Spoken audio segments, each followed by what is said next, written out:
ሰው ልጅ ማህበራዊ ግንኙነት በስነ ልቦና ጦርነትና በዕለት ተዕለት የህይወት እንቅስቃሴ ውስጥ በጣም ኃይለኛው ድምፅ ያልተነገረው ድምፅ ነው። ብዙዎቻችን በምናደርገው እያንዳንዱ እንቅስቃሴ፣ ንግግር፣ ረጅም ክርክርና ድምፅን ከፍ አድርጎ መጮህ ብቻ ትልቅ ኃይል ያላቸው ይመስሉናል። ነገር ግን እውነተኛው የኃይል ሚዛን የሚገለጸው ብዙ በሚናገረውና ድምፁን ከፍ በሚያደርገው ሰው ሳይሆን በረጋው፣ ስሜቱን በተቆጣጠረውና የዝምታን ሚስጥር በሚያውቀው ሰው እጅ ነው። ሰዎች በቃላት ሲወጉ፣ እናንተ በዝምታችሁ ረቂቅ የበላይነት ታገኛላችሁ።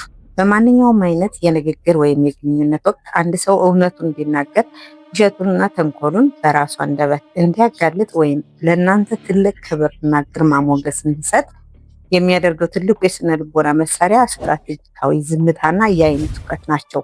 ዛሬ በዚህ ቪዲዮ ውስጥ ዝምታ እንዴት የሰዎችን አእምሮ ሙሉ በሙሉ እንደሚቆጣጠር፣ በድርድርና በስነ ልቦና የበላይነት ውስጥ እንዴት ጥቅም ላይ እንደሚውልና በውስጣችሁ የማይናወጥ ጥንካሬን የምትገነቡባቸውን ታላላቅ ክህሎቶች በሰፊውና በጥልቀት እንመረምራለን። ሰው ልጅ አእምሮ ባዶነትን፣ ዝምታንና እርግጠኛ አለመሆንን በተፈጥሮ አብዝቶ ይጠላል። በስነ ልቦና ሳይንስ ውስጥ ዴር ወይም ኦክወርድ ሳይለንስ የሚባል ጥልቅ የውስጥ ስሜት አለ።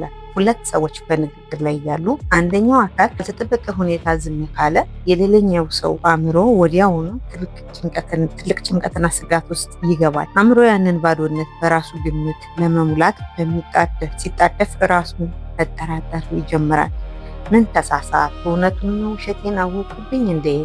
ስለ እኔ ምን እያሰበ ይሆን? ንግግሬን አቃለለው ወይስ አሰበበት? የሚሉ ስነልቦናዊ ጥያቄዎች በናቂው ወይም ውሸት በከበበው ሰው አእምሮ ውስጥ ያለማቋረጥ መመላለስ ይጀምራሉ። ያ ሰው ይህንን ያልተጠበቀ የውስጥ ጭንቀት፣ ባዶነት፣ ውጥረት ለመሙላት ሲል ብቻ የተደበቀ ሚስጥሩን፣ የተሳሳተውን ነገር ወይም እውነቱን ዘርዝሮ መናገር ይጀምራል። እናንተ ምንም አይነት ድካም ሳታወጡና ሳትከራከሩ ዝምታችሁ ብቻ ተቃዋሚያችሁ እውነቱን እንዲያፈሱ ያደርጋቸዋል። ዝምታ ብቻውን ከተጠቀሙት የፍርሃት፣ የመሸነፍ ወይም የማፈር ምልክት መስሎ ሊታይ ይችላል። ነገር ግን ዝምታ ከጠንካራና ከተረጋጋ የአይን እይታ ጋር ሲቀናጅ የማይናወጥ ግርማ ሞገስና የስነ ልቦና የበላይነት ይሆናል። ከቃላት በላይ የእይታችሁ ጥልቀት የስነ ልቦና ጦርነቱን ያሸንፈዋል። አንድ ሰው ያልተገባ ነገር ሲነግራችሁ፣ ሲያንኳሳችሁ ወይም ውሸት ሲነግራችሁ በጭራሽ አትበሳጩ፣ አትጩ፣ አትከራከሩ። 5 ሰከንድ ያህል ሙሉ በሙሉ ዝም በማለት ንግግሩን በረጋ መንፈስ አቋም። አይኖችን በትኩረት ያለምንም የፊት መኮሳተርና ንዴት ተመልከቱት። ያለምንም የተጋነነ የእጅ ወይም የሰውነት እንቅስቃሴ አካላችሁ አረጋጉ። ይህ ድርጊት ለዚያ ሰው የሚያስተላልፈው አደገኛ ስውር መልእክት አለ።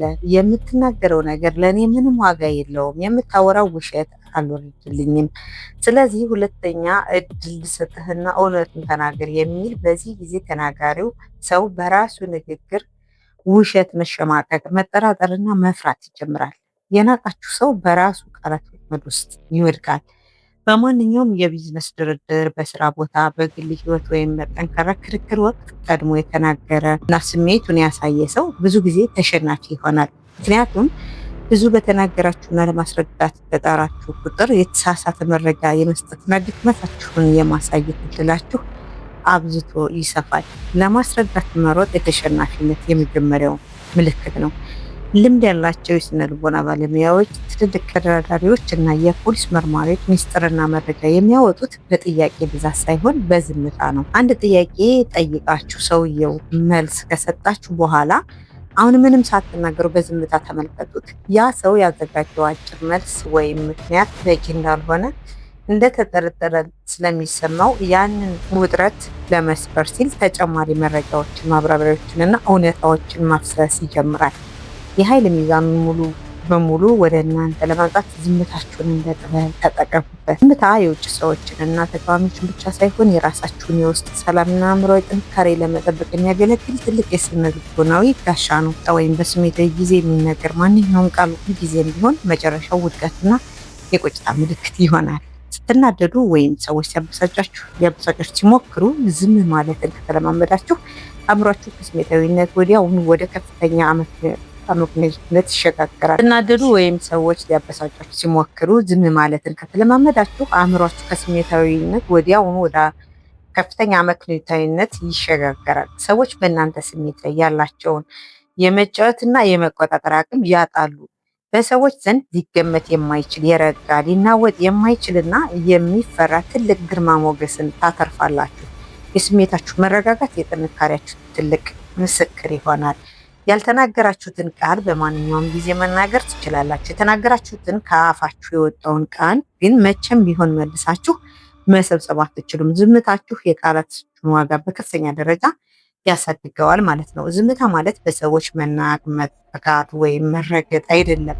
እውነተኛ ዝምታ ከውስጣዊ ጥንካሬ የሚወጣ እንጂ ከፍርሃት የሚመነጭ አይደለም። ሰዎች እናንተን መናቅ ወይም ወሰናቸውን ጥሰው መግባት ሲጀምሩ ዝምታችሁ ወሰን ከማሳመር ጋር መጣመር አለበት። አንዳንድ ጊዜ ምንም ሳትናገሩ ካላችሁበት ቦታ ተነስቶ መሄድ፣ ያንን ሰው ከህይወታችሁ ማግለል ወይም በረቀና በከበደ ድምፅ ይህንን አነጋገር ለእኔ ተገቢ አይደለም ብሎ መናገር ትልቅ ወሰን ነው። እናንተ የራሳችሁ ለጊዜያችሁና ሰላማችሁ ትልቅ ቦታ ስትሰጡ ዓለም እናንተን ለማክበርና ለመፍራት ትገደዳለች። ወሰን የሌለው ዝምታ መብታችሁን ያስነጥቃል። ወሰን ያለው ዝምታ ግን ንጉሳዊ ክብርን ያጎናጽፋችኋል። የተከበራችሁ የቻናላችን ተከታታዮች ዝምታ የደካሞች መሸሸጊያ ሳይሆን የጥበበኞችና የንጉሶች ትልቅ ኃይል ነው። ከዛሬ ጀምሮ ላላስፈላጊ ንግግሮች፣ ለተራ ትችቶችና ለሰው ስድብ ምላሽ በመስጠት ውድ ጊዜያችሁን፣ ስሜት ሰላማችሁን አታባክኑ።